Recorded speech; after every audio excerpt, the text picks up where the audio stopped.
അപ്പോ ഒരു കാര്യം ധാരണയായി, തന്തയ്ക്കൊപ്പം മകളും ജയിലിൽ കയറും.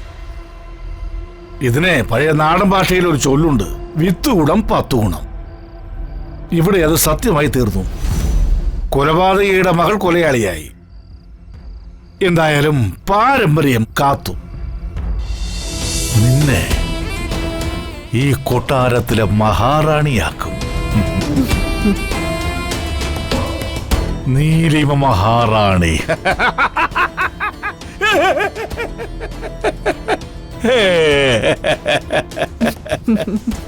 ഒരു നിലവിളക്ക് തിരിയിട്ട് ഒരുക്കി വയ്ക്ക്. കെട്ടിയെടുക്കുമ്പോഴേ രമാദേവിയുടെ തലയ്ക്കൽ വയ്ക്കാൻ.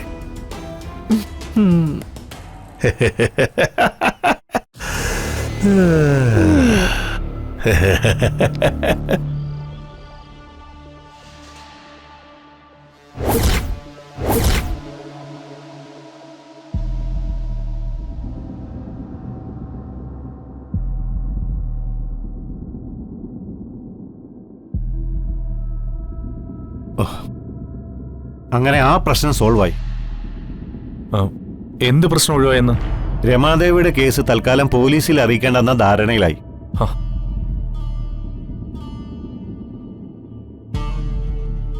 MD വിളിച്ചു പറഞ്ഞപ്പോ ഹോസ്പിറ്റൽ മാനേജ്മെന്റ് അത് സമ്മതിച്ചു.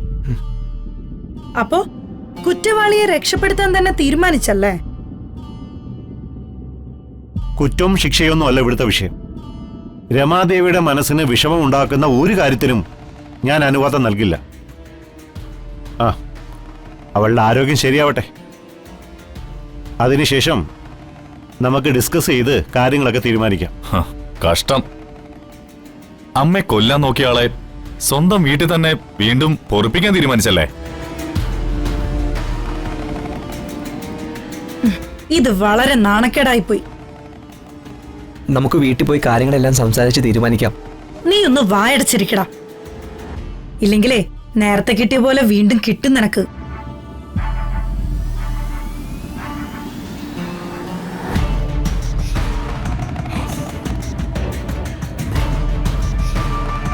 നിന്നെ തല്ലിയോ?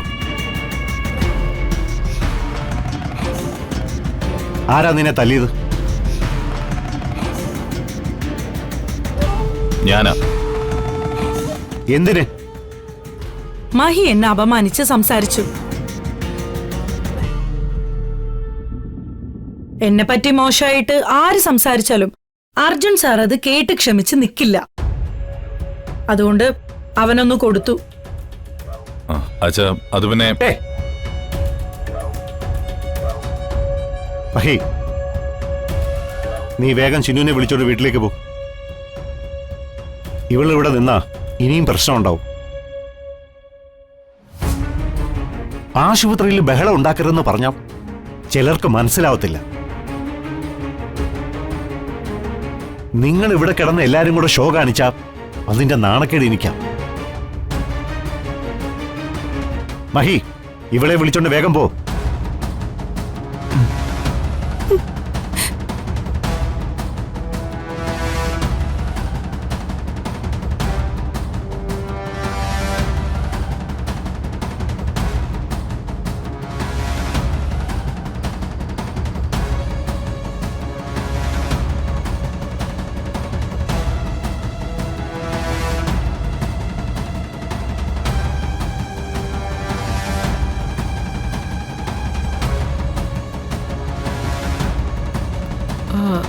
വിഷം അവയവങ്ങളെ മുഴുവൻ ബാധിച്ചു എന്നാ ഡോക്ടർ പറഞ്ഞത്. കിഡ്നിയൊക്കെ തകരാറിലായി കാണും. ഡോക്ടർ പറഞ്ഞിരുന്ന 3 മണിക്കൂർ കഴിഞ്ഞു. അതിലാ എനിക്കൊരു സംശയം. ഒരാൾ മരിക്കുന്ന സമയം കൃത്യമായിട്ട് പറയാൻ ഡോക്ടറെ കണിയാനൊന്നുമല്ലല്ലോ. കുഞ്ഞോള് മരിക്കും. ഇനിയിപ്പോ ഒരുപക്ഷെ മരിച്ചില്ലെങ്കിൽ തന്നെ കുഞ്ഞോള് ആശുപത്രി വിടും. അതിനു മുമ്പ് നമ്മൾ ഈ രമാനിലയം നമ്മുടെ വരുതിയിലാക്കും. ആ കാര്യം എനിക്ക് വിട്ടേക്ക്. അത് ഞാൻ ഏറ്റു. ഈ നീലിമ ഒരു കാര്യം മോഹിച്ചിറങ്ങിയിട്ടുണ്ടെങ്കിൽ അത് നടത്തിയിട്ടേ പോകും. അതിന് സ്വന്തം കെട്ടുതാലി പൊട്ടിക്കേണ്ടി വന്നാലും നീലിമ തയ്യാറാകും. അതിന്റെ അർത്ഥം ഞാൻ ചാവുന്നല്ലേ? ഹാ. എന്നെ ചവിട്ടി ചവിട്ടി തന്നെ വേണോടി നിന്റെ സാമ്രാജ്യം പണിയാൻ. ഈശ്വര, കുടുംബം മുഴുവൻ ഫ്രോഡുകളായി പോയല്ലോ. മോളെ, ആ ഫോൺ എടുത്ത് ഹോസ്പിറ്റലിലേക്ക് ഒന്ന് വിളിക്ക്. അച്ഛനെ കുറിച്ച് ചോദിച്ചാൽ അച്ഛൻ കൂടപ്പിറപ്പിന് അപകടം പറ്റിയ സങ്കടത്തില് ബോധം നഷ്ടപ്പെട്ട് തളർന്നു കിടക്കുകയാണെന്ന് പറ. വിളിക്ക്.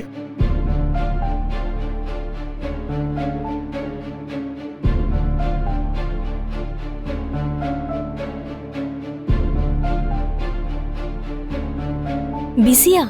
ആ, ഒന്നുകൂടെ കുത്തി വിളിക്ക്.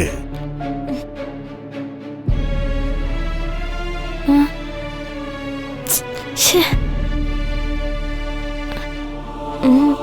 ഓ,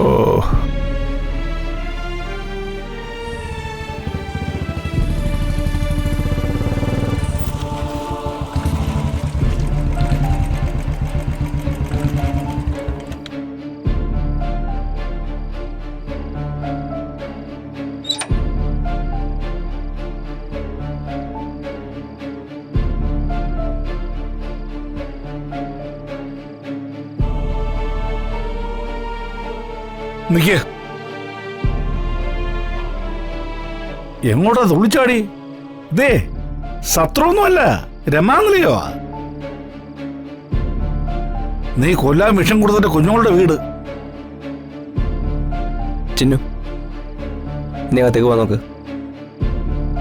മഹി, ഇതേ നിനക്ക് ചേർന്ന പരിപാടിയല്ല. കുഞ്ഞോളെ കൊല്ലാൻ നോക്കിയോളാ ഇവള്. അപ്പോ ഒരു കാര്യം ധാരണയായി, തന്തയ്ക്കൊപ്പം മകളും ജയിലിൽ കയറും. ഇതിനെ പഴയ നാടൻ ഭാഷയിൽ ഒരു ചൊല്ലുണ്ട്, 10 ഗുണം 10 ഗുണം. ഇവിടെ അത് സത്യമായി തീർന്നു. കൊലപാതകയുടെ മകൾ കൊലയാളിയായി. എന്തായാലും പാരമ്പര്യം കാത്തു. മഹേ, ഈ കൊലപാതകം ചെയ്തവര് മാത്രമല്ല, കൂട്ടുനിൽക്കുന്നവരും പ്രതിയാവും. നിനക്കും ഇവളോടൊപ്പം അകത്ത് കിടക്കേണ്ടി വരും. ഈ ജയിലെന്ന് പറയത്ര സുഖമുള്ള സംഗതിയൊന്നും അല്ല. എനിക്ക് ഈ ജയിലിനെ കുറിച്ച് വലിയ ധാരണയൊന്നുമില്ല. അതവിടെ പോവുകയും കിടക്കുകയും ചെയ്തിട്ടുള്ളവർക്കല്ലേ അറിയാൻ പറ്റൂ. എന്നാലേ അത് നീ അറിയാൻ പോകുന്നേ ഉള്ളൂ. യഥാർത്ഥ പ്രതി വെളിയിൽ കിടന്ന് കറങ്ങുമ്പോ റാങ്ക് വാങ്ങിയ LLM-ന് പഠിച്ച ഞാൻ അകത്തു പോകുന്നു തോന്നുന്നുണ്ടോ മാമ? മാമനൊന്നുമല്ല, അങ്കിൾ. ആ, രണ്ടും ഒന്ന് തന്നെ. പിന്നെ ഈ ജയിലിൽ പോകാൻ പോകുന്ന ആരാണെന്ന് നമുക്ക് കണ്ടറിയാം. ചിന്നു, നീ അകത്തു പോ.